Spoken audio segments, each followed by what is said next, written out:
Welcome back to Good Morning San Diego. Well, the Supreme Court, the U.S. Supreme Court, has ruled on Friday that the police needs a warrant to gather phone location data as evidence for trials.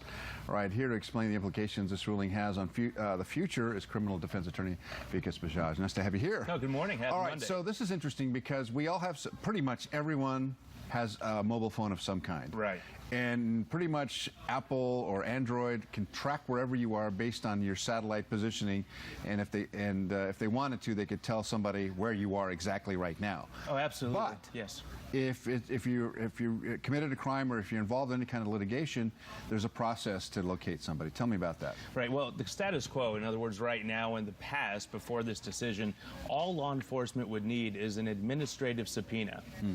Basically, a formal request to the carrier, Verizon, AT&T, Sprint, what have you, and they would then go through the notice requirements to tell the vendor, the customer, not the vendor, but the customer, by the way, Mr. Bajaj, we are going to release some of your documents. If you have an issue with it, please lodge an objection with us.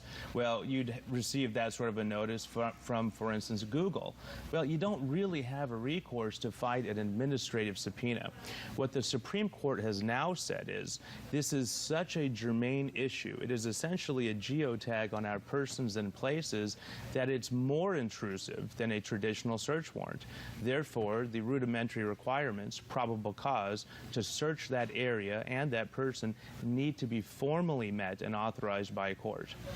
This is one of those cases where the laws haven't caught up with technology. I mean, now they're trying to catch up, and this is something that the Supreme Court has to look at, and it's probably going to have to address kind of an overall view of what is privacy and what is not privacy, how a subpoena is issued, and what the judges, the kind of the instructions that you give to law enforcement. So how do they do that? Well, practically, you have to understand there is some unspoken collateral damage here. In other words, for the Supreme Court to go that far and to raise an issue, which was really a consequence of a murder charge and conviction, you have to have the continual use of this information. In other words, technology allows us to track our children to see if they're really at the playground with the nanny the way they're supposed to be.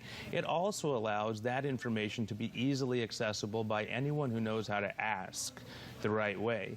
But the problem is now there have been so many cases that we've heard about, read about, where geotags, cell phone pics, and knocks have put a person at the time and the place where a crime could have been committed. So there's been the use of this technology for years and years. Now the Supreme Court says, well, we're catching up maybe a decade later, but that's a no-go. You just can't do that. The real issue is, how do you address the retroactivity?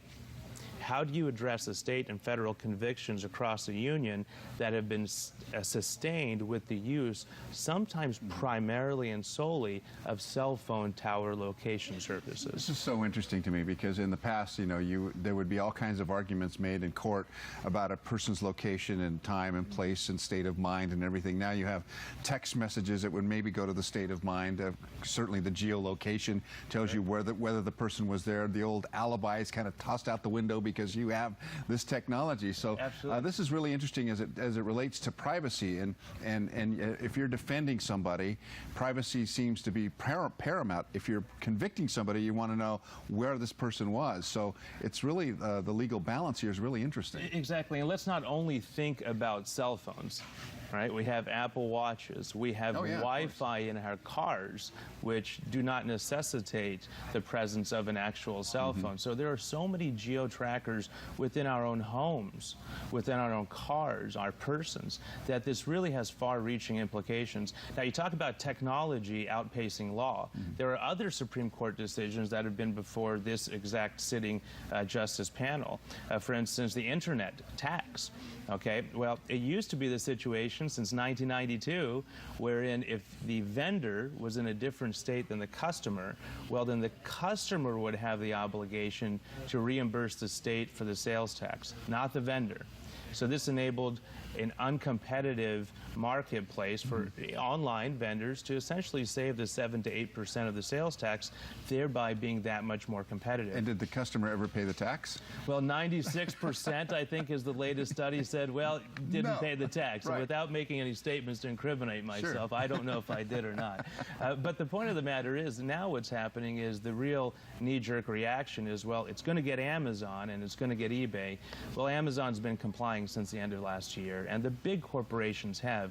It's going to hurt the small mom-and-pop online retailers, the people who have created and sustained a great livelihood, starting out of their garages and now in warehouses. They now have the responsibility to collect the 8.5% or whatever the tax percentage is in that jurisdiction and then pass it on. You think, well, that's not really a hard thing to do, but from a software implementation and practical point of view, it's extraordinarily difficult. Yeah. For mom and pop shops, time is money. Well, the other thing that's interesting to me, not only as we talk about the legal issues in privacy, but in just the marketplace of the internet, that you do have an awful lot going on. How do you track all that? Is it legal to track somebody's spending? Does the state government, the local governments have the jurisdiction to say you have cheated me out of $14,000 worth of sales taxes? Right. I mean, is it going to get that nitty-gritty eventually? You think the technology will catch up with that? Oh, absolutely, beyond a shadow of a doubt. Amazon already has proprietary software in place, and some people said, well, this is a bad thing for Amazon. It's actually not.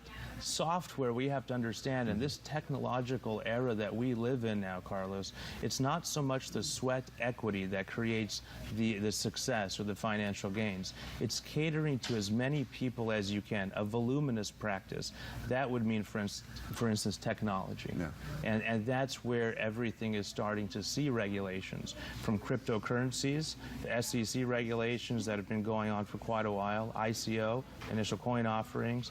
We have internet commerce, which is just enormously huge. So beyond a shadow of a doubt, you can see the software companies working very closely with the local and state and the municipalities, the federal governments as well, to make sure they can have a reliable way to account for these taxes. It's a Wild West out there, isn't it? It's really... Now it is. All right, so when you come back next time, let's talk about cryptocurrency and blockchain. Absolutely. And how that all affects everything, because I know that there's a movement to kind of get around a lot of these regulations with cryptocurrency. So that's a subject for another day. Looking forward to it. Vikas Thank you. Bajaj, thanks so much for being here. We'll be right back with more Good Morning San Diego in just a moment.